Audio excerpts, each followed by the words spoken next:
History as it happens, September 9th, 2021. Hubris. These enemies view the entire world as a battlefield, and we must pursue them wherever they are. I have concluded, after careful and serious consideration, that a vote for the resolution best serves the security of our nation. I want Americans and all the world to know that coalition forces will make every effort to spare innocent civilians from harm. Could not accept the grave danger of Saddam Hussein and his terrorist allies turning weapons of mass destruction against us. President Bush did not lash out precipitously at Iraq after 9/11. He did not snub the UN or our allies. And we had been informed that the techniques in CIA's program were legal. So it is the policy of the United States to seek and support the growth of democratic movements and institutions in every nation and culture, with the ultimate goal of ending tyranny in our world. The global war on terror, fueled by Americans' righteous anger after al-Qaeda's stunning act of mass murder, is 20 years old, and the consequences stagger one's conscience. Ruinous wars, the stain of torture, waves of refugees across the greater Middle East, and the loss of national prestige at home. The past 2 decades of U.S. foreign policy is a story of intractable calamity. How did it happen? That's next as we report History as It Happens, a podcast from the Washington Times. I'm Martin DeCaro. We no longer had a clear purpose and an open-ended mission in Afghanistan. After 20 years of war in Afghanistan, I refuse to send another generation of America's sons and daughters to fight a war that should have ended long ago. Hubris is defined as excessive pride or self-confidence. It brings on nemesis, the inescapable agent of someone's downfall. So how should we describe U.S. foreign policy after 9/11, or the mindset that drove our actions? As MIT's John Turman put it in his book, The Deaths of Others, we embraced a belief in the cleansing and rejuvenating quality of righteous violence, the notion of regeneration through violence, refreshing the mission, identity, and moral worth of the practitioner. So maybe that strikes you as a bit too theoretical or abstract. Maybe there are more practical explanations for the past 2 decades of war, the resort to torture, and a general willingness to ignore the costs until they become unbearable. This is the final episode of our 3-part series for the 20th anniversary of the al-Qaeda terrorist attacks, and it may be the most difficult of our conversations on the matter. If you said to the American people at any point in the last 20 years, here's $1 trillion, what's the best thing you can do with it? I don't think anybody would have said, let's put it into Afghanistan. That's historian Jeffrey Engel of Southern Methodist University. He's going to talk to us about the illusions and delusions of the Bush Doctrine and the freedom agenda.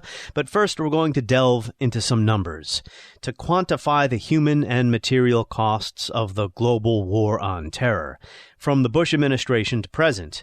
Because no war or wars can last so long because one political party or the other wants it that way. This has been a group effort. Presidents, Congress, the Pentagon, bureaucracies, think tanks, the media, and we, the people, all responsible to one degree or another for the past 20 years. A team of researchers at Brown University's Watson Institute for International and Public Affairs has been working for years on a remarkable project. It's called Costs of War. Catherine Lutz is the co-director. She is Professor Emerita of International Studies and Anthropology at Brown. Catherine Lutz, we welcome you. Thanks for having me, Martin. Let's start by asking you, what went into this project? It seems like it was a Herculean task. It was an incredibly difficult thing to do. However, we really felt it was important to come up with a comprehensive view of these wars and their impact.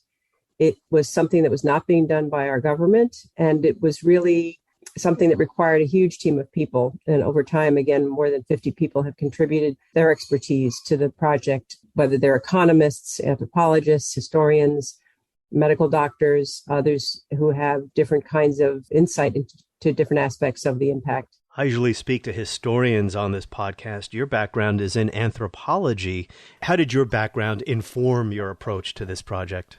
That's a great question. I feel that I brought a real attention to the way in which people think about the war, because anthropologists are interested in culture and in the ways that people make sense of the world.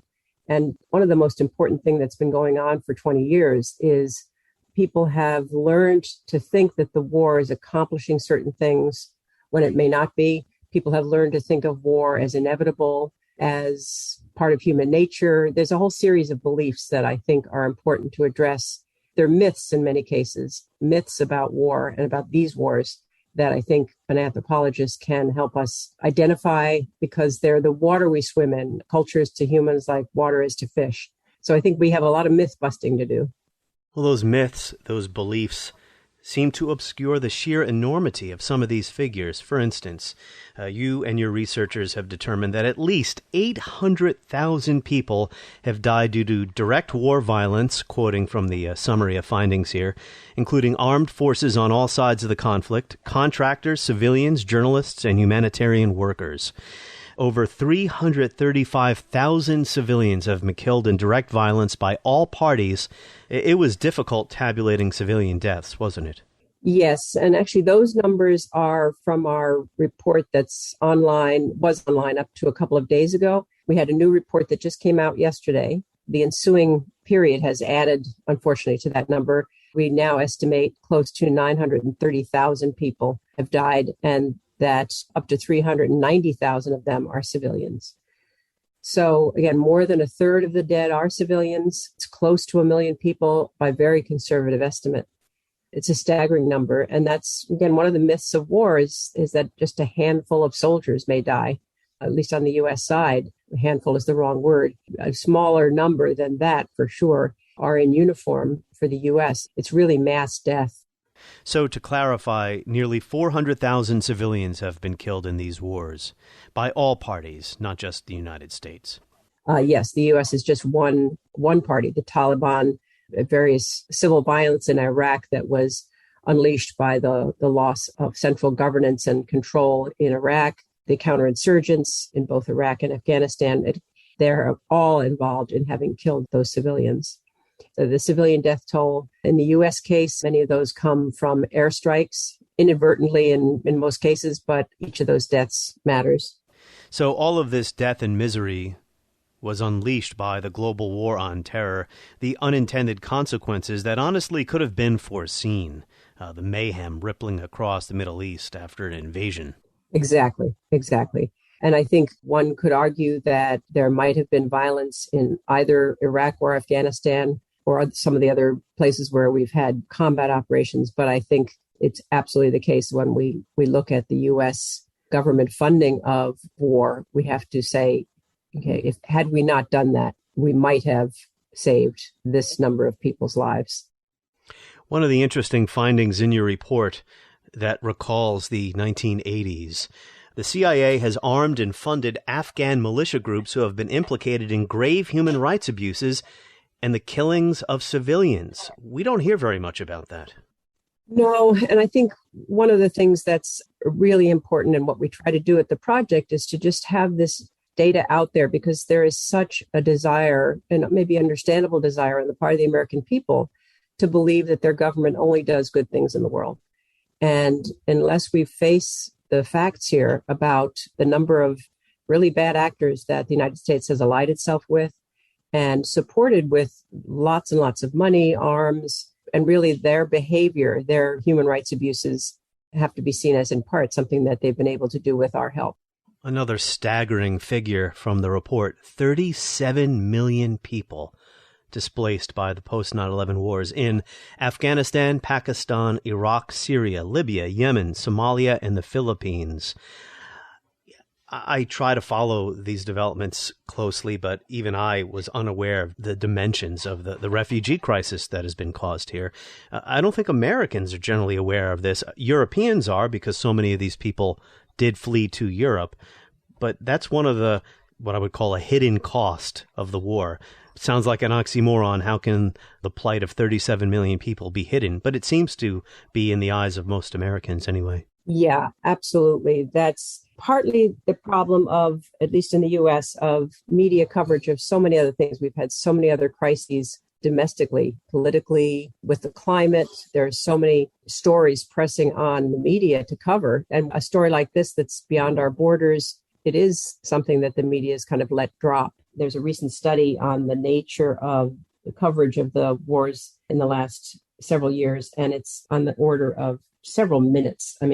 24 minutes on average per television nightly news programs over the course of a year, 24 minutes covering those wars and their impact. So it's not surprising that people just don't know that. And it's a massive movement of human beings with all of the attendant disruption and destabilization and potential conflict that rises when you push people across borders and into other people's land, and such a humanitarian disaster and a political strategic disaster as well. Wars don't endure for as long as these wars have because of the actions of one political party or the other. It takes both parties, presidential administrations, the national security bureaucracy, the military contractors, and the media. You've listed the power elite of America. And yes, if those actors do not make other decisions about trying to understand and curtail the sort of endless war, I think we really are in trouble going far into the future. So I think this is such an inflection point. And unfortunately, on the very same day, or one day later, from President Biden's announcement that the last U.S. soldier had left Afghanistan, we find the Congress, the House Armed Services Committee and Congress deciding to go ahead and not only fund the Pentagon at levels that rival anything in the past, but to add more money than even President Biden or the Pentagon asked for. So I think we really need to start with Congress and ask ourselves, how did this bipartisan consensus on endless war, endless funding of preparation for war, and then the waging of war, how did that come about? How do we get that train slowed down on its tracks? One of your recommendations is that the U.S. government should ensure that civilian deaths and injuries are included in public reporting of war deaths, and should also include a tally of children killed. And you've also recommended that media outlets include those figures, all of these figures really, in their routine reporting of the war, not just U.S. casualties. Is there any sign that's happening? Well, I've been very gratified to see in the last few days that there have been a lot of people, a lot of media outlets picking up on our report. We've been putting out these annual reports for 10 years, and there's been interest. We've gotten a lot of journalists to use our material. But again, it's a question of how often and how many places this data gets repeated so that people can understand. It's really hard to absorb these numbers. 1 million people? What is that? And so sometimes what has to happen is an accounting of just the one person's experience in Iraq or Afghanistan. That's where I think the media can also play an important role, is just giving a sense from the inside, not just of a U.S. helmet, but the inside of a civilian family's life who are trying to live through this war or who've lost someone, right? What does the one death of one breadwinner in an Afghan family, what has that meant for them? We have reporting from anthropologists, particularly, who are, and other journalists who've been on the ground of that sort, but I think it needs to be more widely circulated so that people can understand. If you multiply that by 930,000 people, that's how many people are going to live for the next many, many decades with that horrible grief and changed life circumstances, either because they had to migrate to escape the violence or because they had to get out on the street and try and scramble for the cash to live on. So there's human stories that need to be told. It's hard to walk away from your report after going over the figures without concluding that the war on terror has been a total disaster, a near total disaster. Yes. The way it is often justified, 1 million people, $8 trillion, is it kept us safe. And that's where I think the fact checking is super important on those kinds of claims, often by pundits or others who had a hand in planning and executing the war for 20 years to justify all of those losses of blood and treasure. But I think that claim is the one that we need to also be very, very skeptical of, because we know that the grievances behind the terror attacks of 9/11 have not gone away. They've only accelerated. in the sense that those grievances include, among other things, U.S. support for corrupt regimes in their countries and the U.S. military presence in our 800 military bases around the world and our funding of, again, these kinds of interventions. So what we find 20 years later is there are more armed, angry militants for whom the use of terror tactics is still on their agenda. I can say that the war, it may have appeared to have kept us safe, but it did not.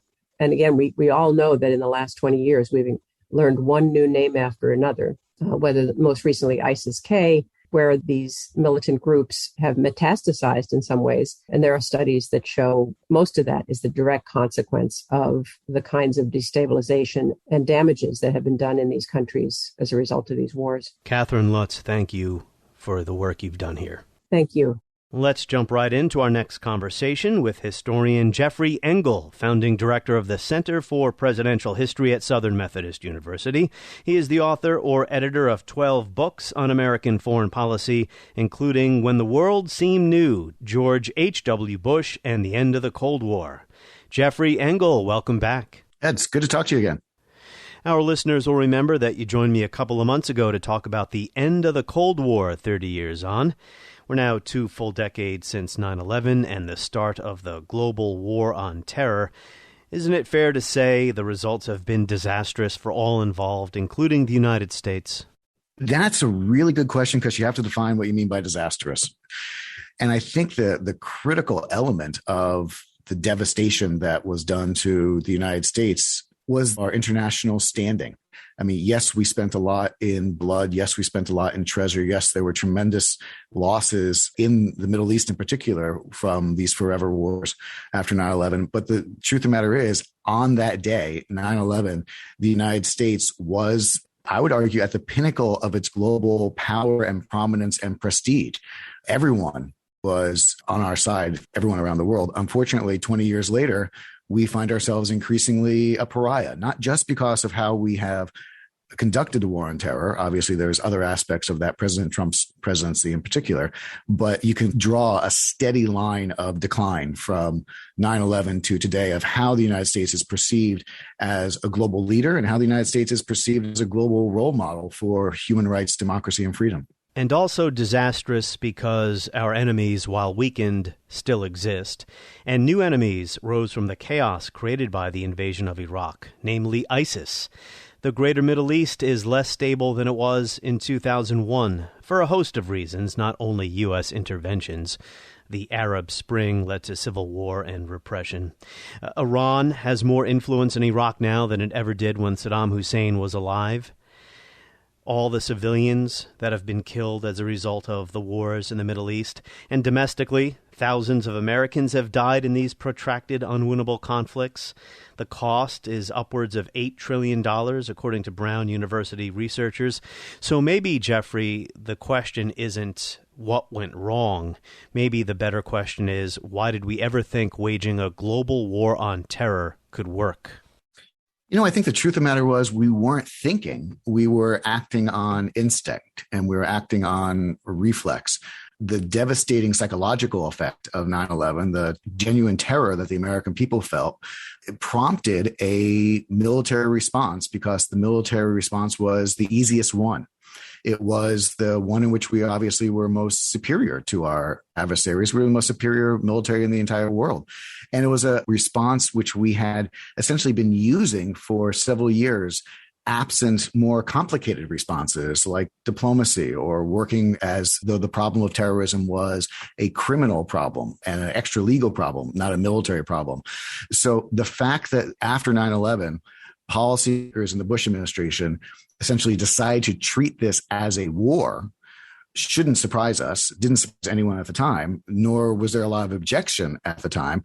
But as you point out, after 20 years, the implications of treating it as a war are unending, not least of which is by treating it as a war, we wind up with problems of human rights abuse, how to deal with prisoners who are captured on what we refer to as the battlefield, but you also could have referred to it as the criminal space. And there's a variety of ways in which that contributes to broader problems after 9/11 of American intervention in the Middle East, specifically Iraq. Again, we reached for the military hammer because it was so easy. And we gave the military, in my opinion, problems that were impossible to solve, especially in the wake of Vietnam and a long aftermath of Vietnam. As listeners well know, it became unpatriotic, or at least impolitique, to criticize the troops in any way, shape, or form. The reverse of that, therefore, was that we told ourselves that American troops were the best and the brightest among us and that they could do anything and take on any mission and succeed. Unfortunately, what that meant was we eventually gave them every mission and eventually gave them impossible missions. And one of the jobs that we gave them that was impossible to finish was eradicating Islamic jihadism. Just the very notion of a war on terror suggests, as we have faced with a war on drugs and a war on poverty, there are certain endemic problems of the human condition that are simply not going to be eliminated, and certainly not by killing our way through it. Well, the first couple of questions I've asked you have been at the 30,000-foot level, so why don't we narrow it down a bit? I think if we can point to one decision or moment in the past 20 years when things really started to go badly, it was the 2003 invasion of Iraq. And that still baffles a lot of people, why the U.S. decided to topple Saddam Hussein, who had no connections to terrorism, whether or not the Bush administration lied about weapons of mass destruction. But it seems apparent now the decision to invade Iraq was made long before 2003. Yes, I think we will always have difficulty as historians pinpointing the actual date and the actual time and place that George W. Bush determined that war was going to be necessary with Iraq. But we know it was well before 2003. And we know that because, as Stephen Hadley, who at the time was his deputy national security advisor, has explained quite eloquently over time, the ways in which the United States imposed deadlines and imposed red lines on Iraq essentially continued to point us further and further towards war. That by moving troops to the Middle East, for example, we made it more likely that war was going to be the result. And as I think historians have rightly pointed out, and critics at the time, that was not unintentional, that this was a war that within the administration was thought to be not just winnable, but easily winnable. I mean, I think one of the problems that the Bush administration faced at this time psychologically was they could not conceive of things going wrong because things had gone so well in Afghanistan. And it's one thing to enter into a conflict for a president. To enter into a conflict where they wonder how it's going to end is a much, much different question than entering a conflict where you know you're going to win. The question for George W. Bush was simply how long it would take. Would it be weeks or would it be days? If you had mentioned to him that we would still be fighting 6, 7, 8 years later, I think that would have been laughed out of the room because, of course, the United States military was so predominant that it would succeed much quicker than that. I think you're right about the ease with which they believe they could topple another country's government and establish a stable democracy there to achieve the rest of their vision. It was never just about Afghanistan or Iraq. This is a really interesting aspect of the evolution of the war on terror, because having lived through it, you and I both remember talk of democracy promotion, talk about the freedom agenda, which of course was articulated by President Bush in his 2005 second inaugural address, where he noted that he argued that the United States was charged with defending freedom everywhere in the world. The truth of the matter is the freedom agenda was, I would argue, a secondary byproduct of difficulties in the war on terror. If you really go back and trace the rhetoric of the Bush administration after 9/11, the initial concern obviously was for safety, especially when we consider that there was anthrax attack going on at the same time. And the psychological impact of that made the administration concerned particularly with protecting the American people. Frankly, Iraq was sold to the American people initially as a problem of security, that if Saddam Hussein develops nuclear weapons, et cetera, et cetera, et cetera. Now, I can, in retrospect, tell you all the logical reasons why that should not have been understood or believed by the American people. But the truth of the matter is, when you have your government officials telling you that they have definitive information that your enemy has weapons of mass destruction, it's very hard to argue against them. But then ultimately, and this is the point here, ultimately, once Iraq bogs down and once Afghanistan bogs down, only at the end of 2003 and throughout 2004, especially in the presidential election of 2004, are these conflicts reformulated as efforts for freedom, as efforts to promote democracy. Yes, democracy promotion was mentioned as a third or fourth or fifth reason in March of 2003. But a year later, when weapons of mass destruction were not found, when there was realized that there was no security threat, in fact, to justify the war, that's when people began to talk within the administration about promoting freedom and about letting democracy ring throughout the region. So when we think back ultimately on the way in which freedom and democracy and the Bush administration's dreams for the Middle East were intertwined with its policies, we have to remember that we're actually hearing and remembering the Bush administration from 2006 and 2007 and their hopes for the region and what might have been, not necessarily what they were arguing in 2003. Well, it should go without saying that once you've invaded a country and toppled the government, what comes next is the hard part, so to speak, because militarily defeating the Taliban, at least at first, and Saddam's regime was not difficult. When historians begin to explore this in greater detail, I think there's actually going to be two questions that they ask. The first is why? Why did the United States invade Iraq? Which, frankly, I think at this point has no competitor for the title of worst strategic decision in American history. I challenge anyone to find me a worse decision for overall security and strategy in American history. So the first question they're going to ask is why? But then the second question they're going to ask is why did we do it so badly? Why did we do it, frankly, with such a small footprint? Why did we make mistakes that people at the time said not to make? Firing the Ba'ath Party, for example, eliminating the Iraqi army and essentially putting on unemployment a lot of people with weapons and no means of securing themselves. We're going to ask ourselves, when we knew it took millions of people and years to reconstruct nations after World War II, why we thought we could essentially do it with a skeleton force after defeating Saddam Hussein. And I think part of the reason is because, again, we thought of this as a military operation. We could use that skeleton force because of our predominant power and technology to defeat the army. But that's a whole different thing from setting up a new nation. I do want to return to the question of why the United States believed it had mastered war, but I want to ask you about the Bush Doctrine. You brought up his second inaugural address, and in other speeches he gave after 9/11, he laid out what might have been the most grandiose, arrogant, delusional, far-reaching, choose your adjective, foreign policy vision in U.S. history. The claims he made about our capacity to engineer history, as Andrew Bacevich has put it, were simply astonishing. We will persistently clarify the choice before every ruler and every nation. The moral choice between oppression, which is always wrong, and freedom, which is eternally right. In a nutshell, the U.S. had the obligation, if necessary, to use military force to change the governments of other countries to our liking and for their own good, should we determine those governments threaten our safety. So, Jeffrey Engel, is there any historical precedent in the United States for something like that? I think any discussion of the freedom agenda has to start with Woodrow Wilson, because Woodrow Wilson reformulated American foreign policy in the era of World War I, putting democracy and human rights and a variety of ancillary elements like free trade, for example, but essentially open society and democracy, putting them at the forefront of American foreign policy. And that was radical at the time. That was something that was controversial at the time. And frankly, it's been controversial ever since. However, I always say to my students that every subsequent president, when we think about their foreign policy, we don't ask if they're Wilsonian or not. We ask, how Wilsonian are they? George W. Bush was the most Wilsonian president since Wilson.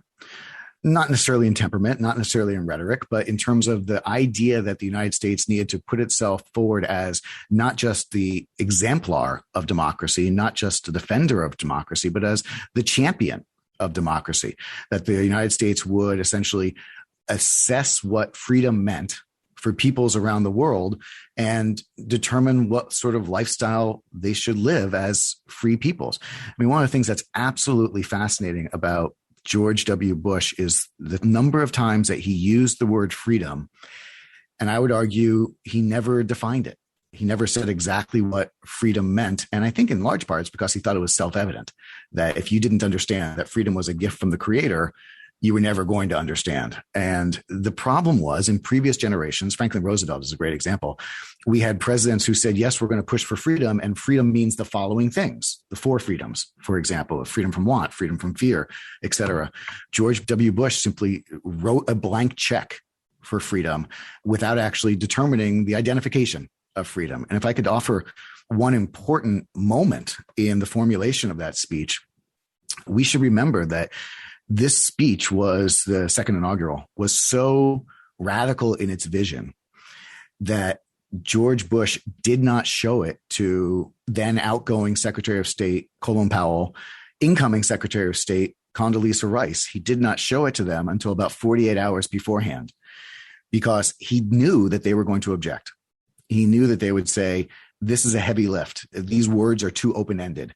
And he wanted to make the message. And so as commander-in-chief, obviously, it's his speech. He can say what he wants. But typically, those big speeches, State of the Union's inaugurals, are vetted by any number of people because we want to make sure that we're seeing all the possibilities and the nuances. George W. Bush decided not to show the speech to the people who would have told him it was a bad idea, even though those are people he trusted most. In what ways were George W. Bush's stated goals to fight a war against an idea or an ideology a departure from U.S. foreign policy since the end of World War II? In what ways were his aims consistent with Cold War-era imperatives of U.S. global dominance? In other words, exchange communism for terrorism, and the reason for maintaining a military empire endures. I'll give you a few words from John W. Dower, one of my favorite historians, in his book, The Violent American Century. When the administration of George W. Bush responded to September 11th by declaring a global war on terror and launching the disastrous invasions of Afghanistan and Iraq, it was not really deviating from the thrust of existing policy, as so many have argued. The excessive response to the atrocity carried out by al-Qaeda's 19 terrorists, inaugurated in the case of the 2003 invasion of Iraq by massive bombardment intended to shock and awe the foe, essentially involved unleashing a war-fighting machine already primed and experienced in overseas interventions, including intensive bombing, covert operations, and practices on the dark side. That is a reference to torture.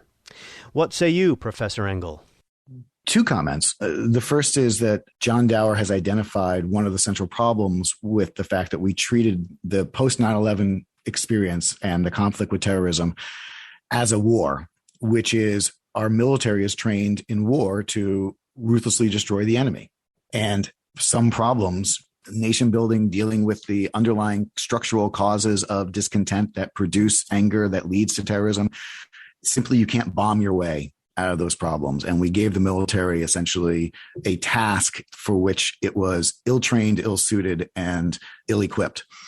More broadly, though, I think that the best way to understand George W. Bush's approach, especially towards the broader Middle East that was exemplified by the attack on Iraq, was to think back to his father, George H.W. Bush, separated only by 8 years, of course, in the White House. And George H.W. Bush, like George W. Bush, believed in freedom, believed the United States was the ideal country, believed democracy was the ideal form of government, and also, frankly, believed you never had to define exactly what that meant. Because if you started to pick it apart, then you would start making it more complex than it needed to be. Freedom is good, period. The difference, and that's something, by the way, that runs throughout American Cold War presidents. The difference is, after the fall of the Soviet Union in George H.W. Bush's time, the rationale was the world is turning democratic. And in time, people will turn towards the democratic light because they'll realize it's best. After 9/11, George W. Bush essentially took that process and put it on steroids. He catalyzed it, said, we don't have time to wait. We have to make the world democratic, whether nations and peoples around the world choose that form of government or not. Essentially, we know we're right, so we will make you into the right form of government and you'll learn to like it. Unfortunately, that's simply not the way that nations or peoples work. Rather than wait for the world to come toward us because we thought we were right, we imposed our will upon the world to turn in a direction that we thought was right for them. Your answer there made me reflect upon a line from John Terman's book, The Deaths of Others, where he discusses a belief in the cleansing and rejuvenating quality of righteous violence. We talked about Dower. Historian Alfred McCoy uses a geopolitical framing for the consistencies between Cold War era and post-9/11 foreign policy. To maintain its hegemony, the U.S. must control the Eurasian landmass. Here's McCoy. Despite its name, the global war on terror after 2001 was actually fought, like the Cold War before it, at the edge of Eurasia. Apart from the invasions of Afghanistan and Iraq, the Air Force and CIA had, within a decade, ringed the southern rim of that landmass with a network of 60 bases for its growing arsenal of Reaper and Predator drones, stretching all the way from the Singonella Naval Air Station in Sicily to Andersen Air Force Base on Guam. And yet, in that series of failed, never-ending conflicts, the old military formula for containing, constraining, and dominating Eurasia was visibly failing. I have to say, I don't see it that way.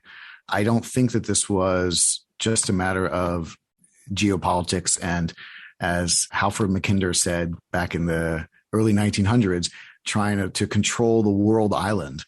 And whoever controlled the world island controlled the world. I don't think it's a geopolitical struggle in that sense, because I think that that's a 19th century way of viewing the world, not even a 20th century way of viewing the world. I think instead we have seen in the 21st century that centers of power can grow in any number of places, and frankly, that resources can be found in any number of places. So to suggest that we need to control the oil fields, for example, of the Middle East, that hasn't been true since the fracking revolution, which of course occurred largely during the Obama years technologically. So there's all kinds of ways in which I think that if the terrorist threat or the religious threat that generated the terrorist threat that was perceived after 9/11 had awoken in Indonesia or had awoken in some other area of the world, perhaps not even a Muslim area of the world, that is where the focus of the war on terror and that ringing of bases would have gone, regardless of where in the world it was, in my opinion. Okay, interesting. Can I go back to the righteous violence for a second? I think we need to recall, if you will, the most celebrated moment of George W. Bush's presidency, when he stood on the rubble of the World Trade Towers days after 9/11 and told the world and said explicitly that the world will soon hear from us. I can hear you, the rest of the world hears you, and the people who knock these buildings down will hear all of us soon. Exemplifying the righteous anger that we all felt at the time. And I think that this gives us great insight into the good and the bad of Bush's presidency, that George Bush at that moment clearly tapped directly into the American psyche. That is what Americans were feeling. That is what Americans wanted. That is what Americans were saying. The difference between a Bush and an Abraham Lincoln, if you will, it's an unfair comparison because nobody's as good as Lincoln, but let's go with it, is that Abraham Lincoln was able to extol people to violence while still maintaining a calm and an understanding that there needs to be something after the violence. Remember, Lincoln's greatest moments, rhetorically in particular, come when he describes the fact that we need to have compassion for our enemies and that we need to bind up the wounds of the war and bind up the wounds of the nation.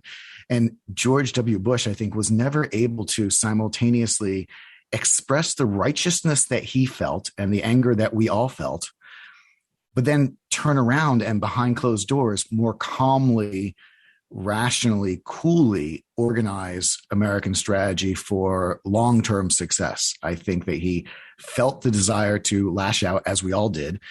But frankly, the one person in the world who's supposed to be calm in those moments was not. The same man who stood on the rubble and said, "We will have our vengeance," was the same man who sat in the National Security Council and said, "We will have our vengeance." And that was ultimately to the detriment of American strategic interests long term. You mentioned Mackinder there in your critique of McCoy's thesis. I'd never heard of Mackinder until reading McCoy's book. I read your book, When the World Seemed New, about George H.W. Bush. You cover the first Gulf War in 1991, the seemingly neat, tidy, easy victory over Iraq, expelling Saddam Hussein's forces from Kuwait. Is that one big reason why the United States believes it has mastered war? Because military force becomes the preferred choice, the preferred instrument of foreign policy, when you believe war is easy. there is no doubt that after the 1991 Gulf War, American perception, and I think equally accurately global perception, was that the United States was operating several orders of magnitude ahead of any other nation in the military sphere, especially when you combined our lethality with our technological capabilities. We have to pause in retrospect to know that the Gulf War basically gave the ultimate easy test lab, if you will, for American technology that was designed to defeat Soviet armies coming through the Fulda Gap, and instead was deployed against less well-trained armies in the middle of a flat desert where your heat signatures show up very frequently. You couldn't have picked a better place, is what I'm trying to say, to fight an American-style war of air power and technology.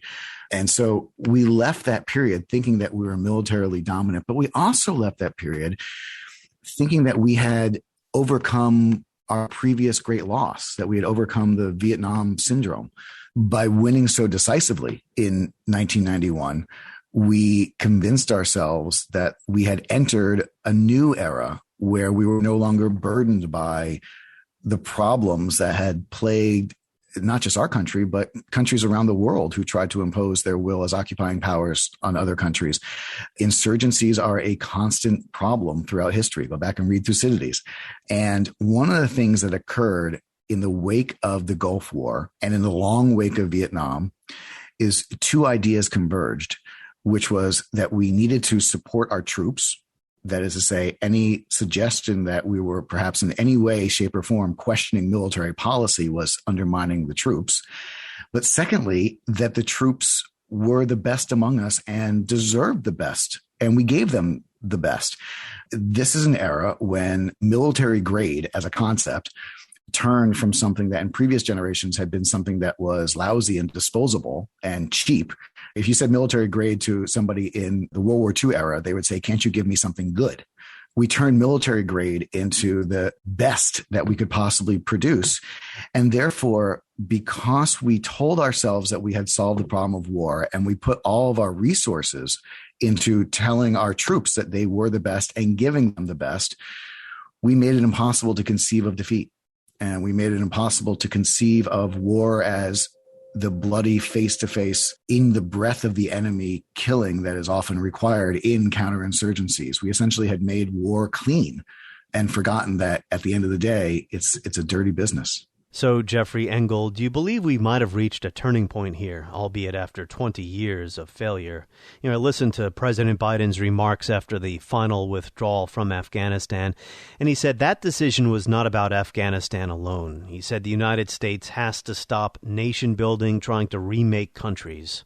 When I think of the turning point the United States perhaps has made, a fork in the road that we face at this moment, I would identify January 6th as more important than the departure on August 31st from Afghanistan, because I think what President Biden is really saying, and said throughout his campaign, is that American democracy itself is fragile and struggling, and that we have spent the last 30 years trying to nation build and create democracies around the world. And in doing so, we have eroded our own.